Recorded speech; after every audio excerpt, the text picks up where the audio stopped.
You begin cutting the What are you as each rope gives. Upon impact, the collision shatters.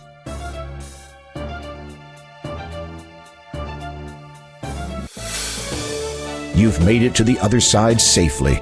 Of course, you have no way of getting back. Not that it concerns you at this point. You could at least give me back my knife. No! It serves you right for stealing from Daventry's magic chest.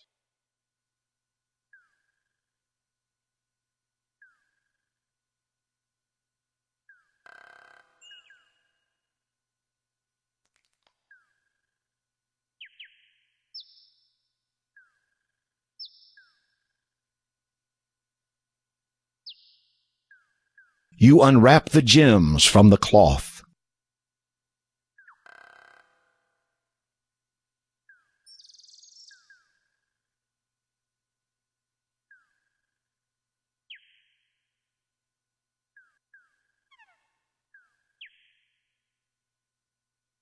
Nothing happens.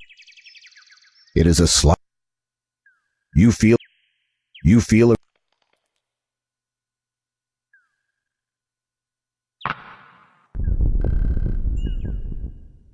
You push the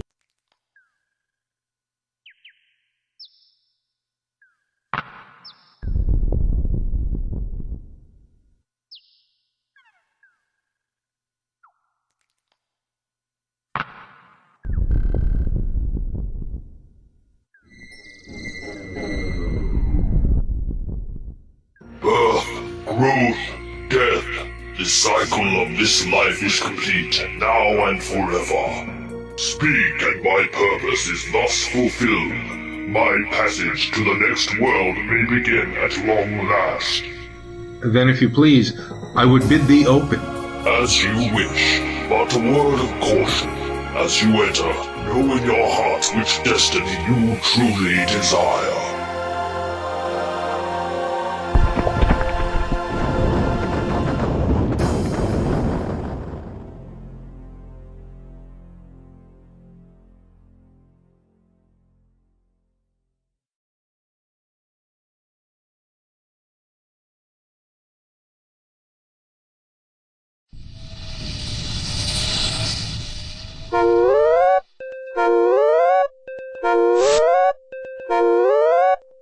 You have opted to leave your galaxy in favor of another. Enjoy yourself, space jockey.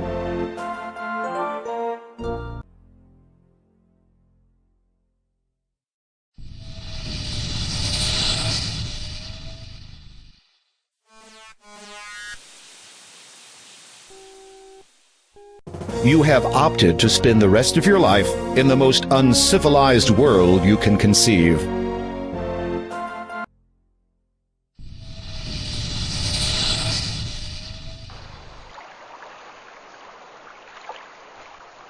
You have often wanted to go back into your past and try things differently. Enjoy the next year, Graham. You've lived it all before.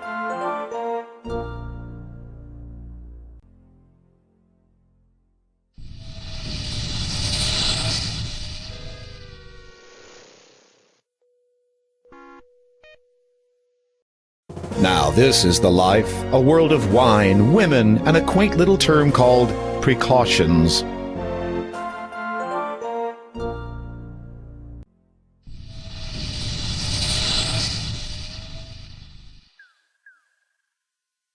You have opted to skip a large part of your life, eager to get it over with.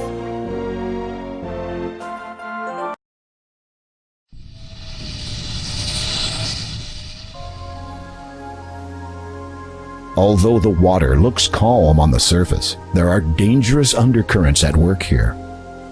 Magenta water gushes from an opening in the cliff face, like strawberry wine being poured from a cask.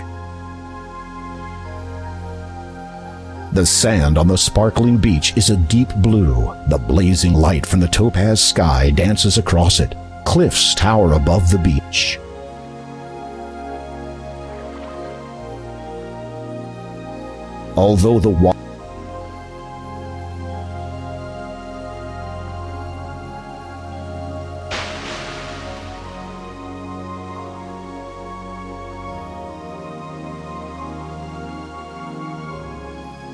You retrieve the empty net.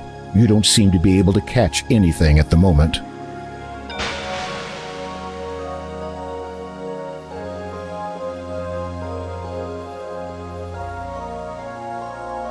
You cast the net into the tranquil sea. Upon retrieving it, you see that you have caught a large golden fish. It falls from the net and flops helplessly on the beach. The large fish is covered with shimmering golden scales. Its graceful fins and tail are almost translucent. Right now, the beautiful fish is writhing in agony. The fish gasps for air. If it does have anything to say, it cannot speak right now. You grab the flopping fish. Its mouth is wide open and its gills are extended. With great difficulty, you hold the fish as it twists and turns in your hands. You toss the fish back into the tranquil sea.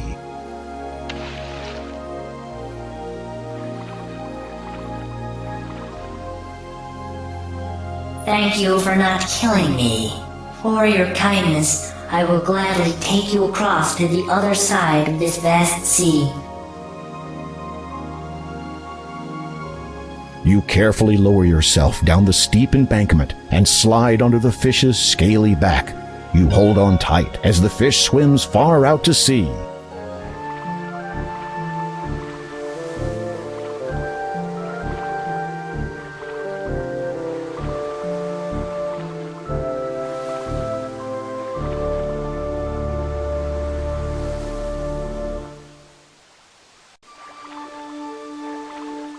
You slide off the fish's back and clamber onto the sandy shore of a surreal little island.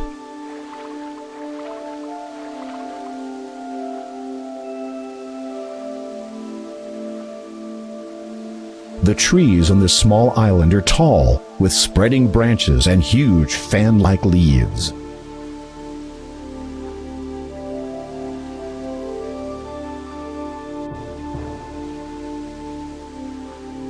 The trees on this small island are tall. This is it, the very same tower you saw in the magic mirror back in Daventry.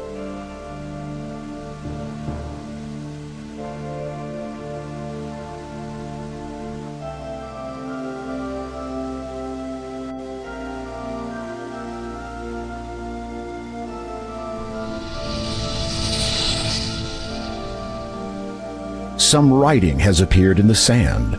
It reads, "It would appear that you, my dear, are here indeed to help me. Walk to this sand and place your hand upon these words, and you'll see."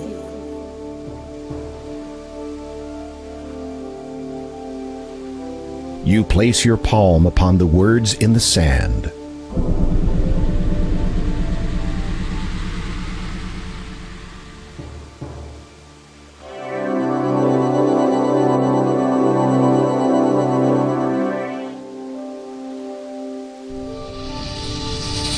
You notice some more writing in the sand near the portal. It reads, "You may return, but pause to learn a way to flee this cursed place.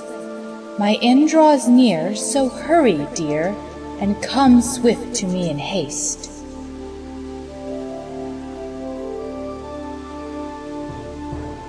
You pick up the beautiful stone of quartz.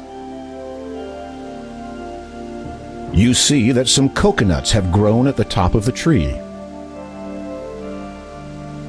The two smaller palm trees aren't really tall enough.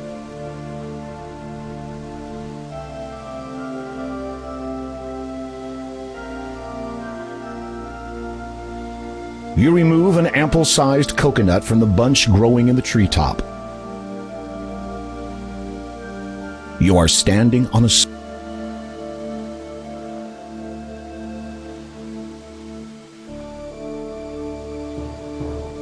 The two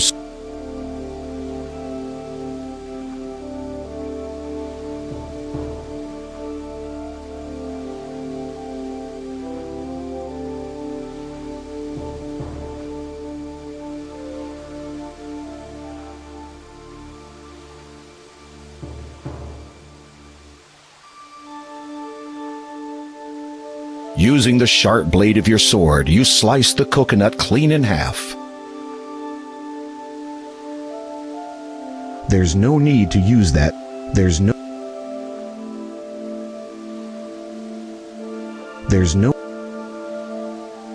The sand patch is an odd color.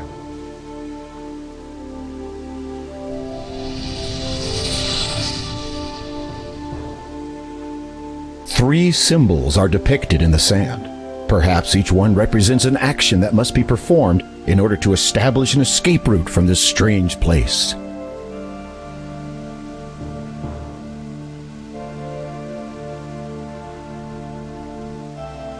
The milk spilled out of this coconut when you cut it in half. Consequently, it contains nothing that could be poured over the symbols.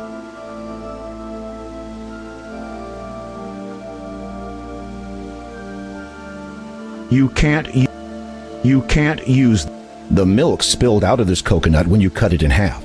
Consequently, it contains nothing that could be poured over the symbols. You can't use that there.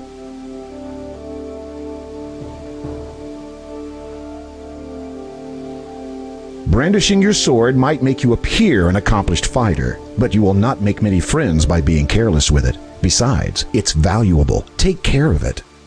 Brandishing your sword.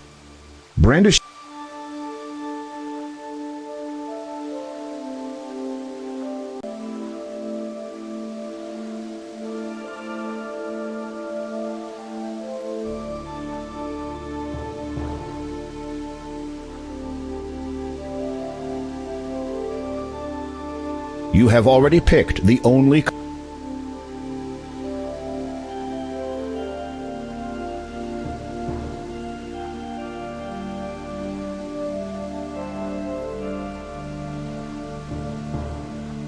the coconut. You have already picked the only coconut worth taking.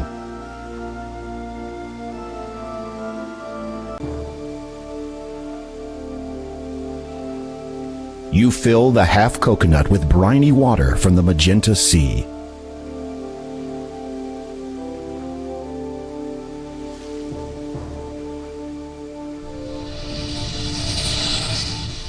Some writing has appeared in the sand where the symbols used to be. It reads, "Well done, my dear. You've come so near. A king's quest is soon to end. But if now you go, alone you'd know, our broken path would ne'er mend." Suddenly the sand begins swirling again. In place of the poem appears yet another portal.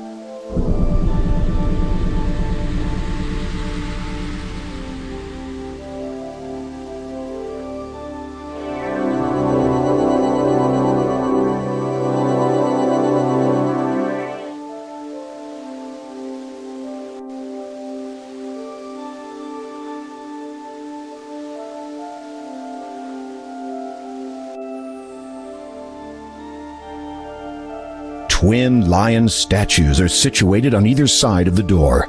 It almost looks like they are guarding the entrance.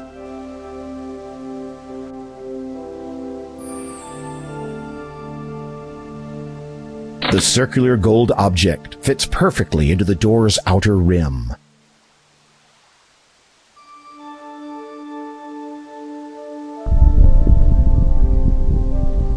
As you place the quartz stone into the shallow hole, you hear it lock into place.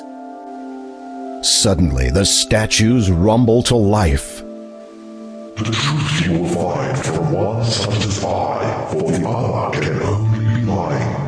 These words will provide you the means to get by. My companion's own shall see you dying.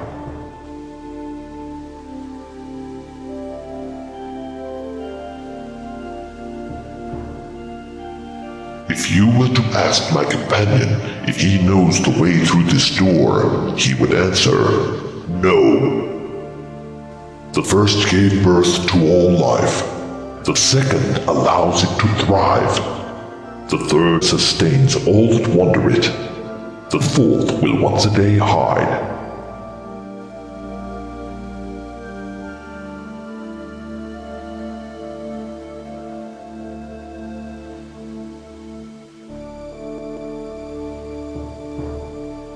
If you were to ask my companion if he knows the way through this door, he would answer, yes. The first carries all manner of weather. The second gives cause to be burned. The third is shallow, as it can be deep. The fourth, to bear fruit, must be turned.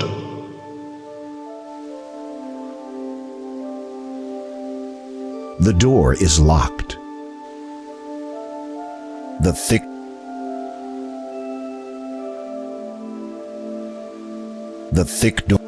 thick door is fashioned.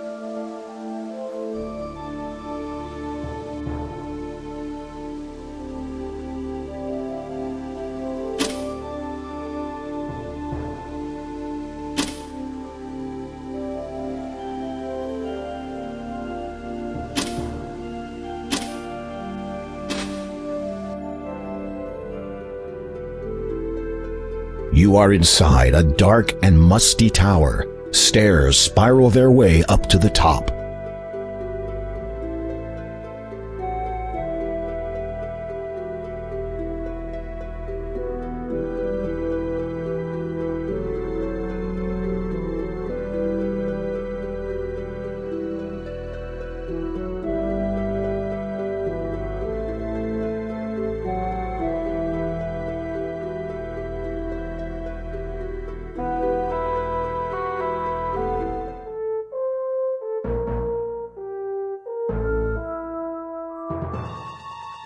This is the biggest lion you have ever seen.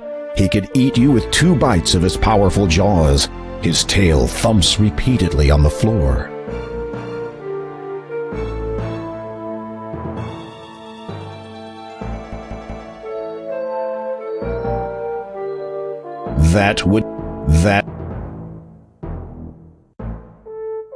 The huge lion just... The huge lion...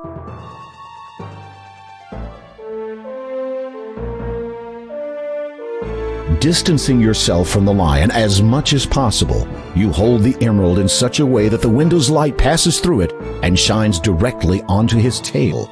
Instantly, something begins to happen.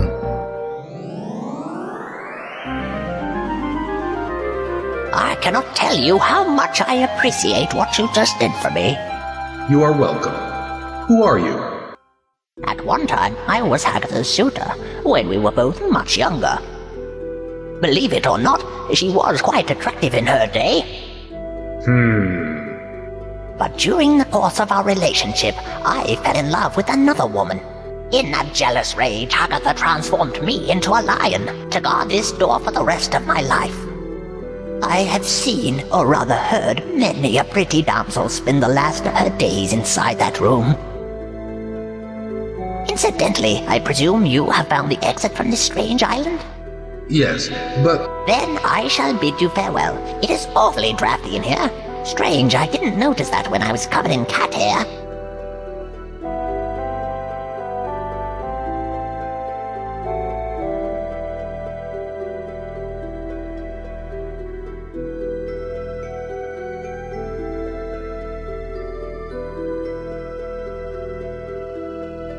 You scoop the tuft of orange fur into your hand.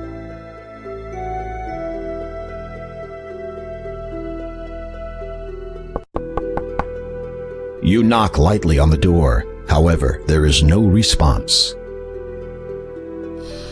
You lift the heavy wooden beam that holds the doors in place.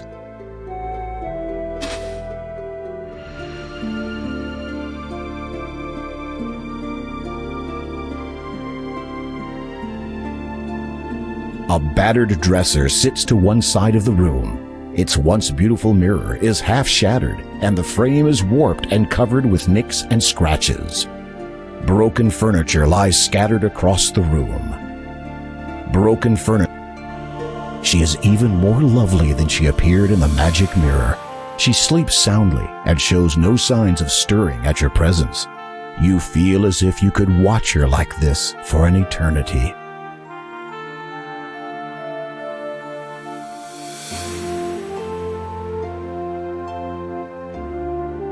Unfortunately, it only seems like a fairy tale. The maiden doesn't respond to your kiss. Her sleep appears to be somewhat deeper than usual. You suspect a magical influence.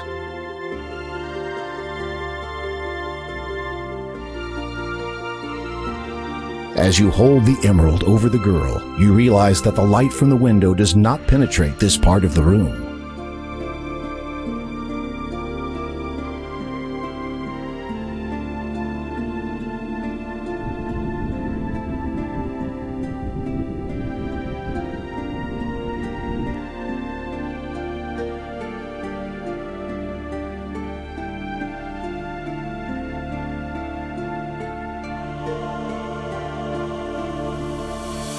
You hold the emerald between the ray of light and the sleeping maiden. At first, nothing happens. Then she stirs.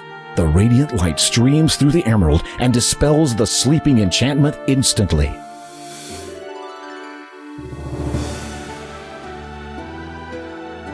Hello, Graham. Hello. I think you have me at a disadvantage, my lady. Oh, of course. My name is Valenice. I've been watching you. Watching me? But how? In my sleep, from the moment you arrived in Kalima. The lines in the sand. Those were your words?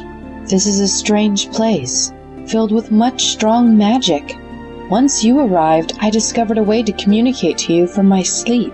I hope you found my words to be of some aid. Indeed I did, my lady. My heart was warmed greatly when you expressed your longing to see me. I have come to learn a great deal about you, Graham, of your nobility and bravery. I know why you came here, and how truly deep your feelings are for me. I want you to know that I have come to feel the same way for you. Something about the way she looks at you speaks 1,000 words. She loves you, Graham. She really loves you.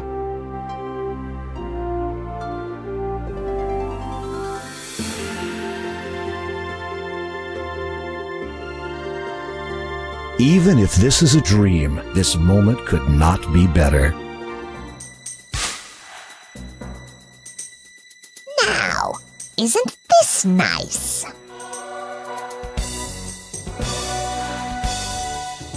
What a pretty pair. I hope you're enjoying each other's company, since you won't be doing a great deal else for much longer.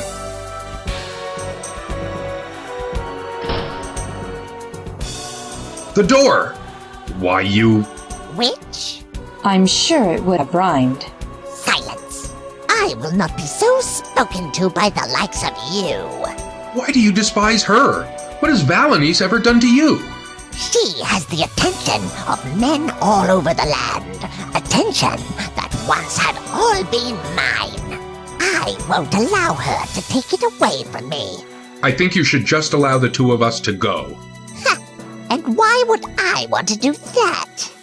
We would leave your realm together, never to return. Then you would have all the attention you could ever want again. Nice try, my pretty fly. But you are caught in my web now. And besides, the father would not want you returning and interrupting his search. The father? Is he one of your male admirers? You think that the father is one of my admirers? You silly boy. How naive you are not to even realize that the man in charge of your own army is the man who wishes you destroyed.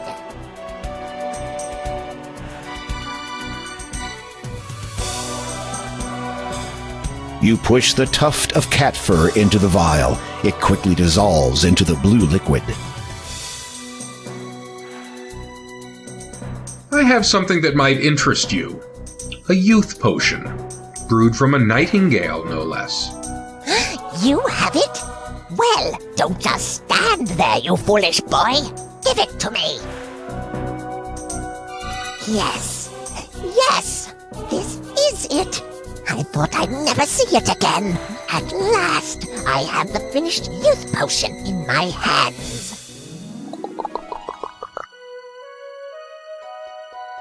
Look at me. I am so beautiful. Now, what have you to me. Just giving you a taste of your own medicine. How could you? I'll never be able to show my face anywhere.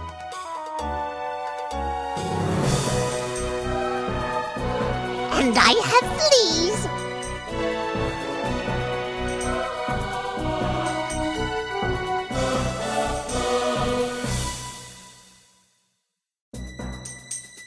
How bad is it? Let me see.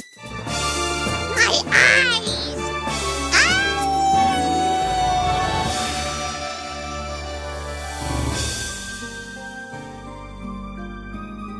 Agatha's body is nowhere to be seen. I wonder where she went. How odd.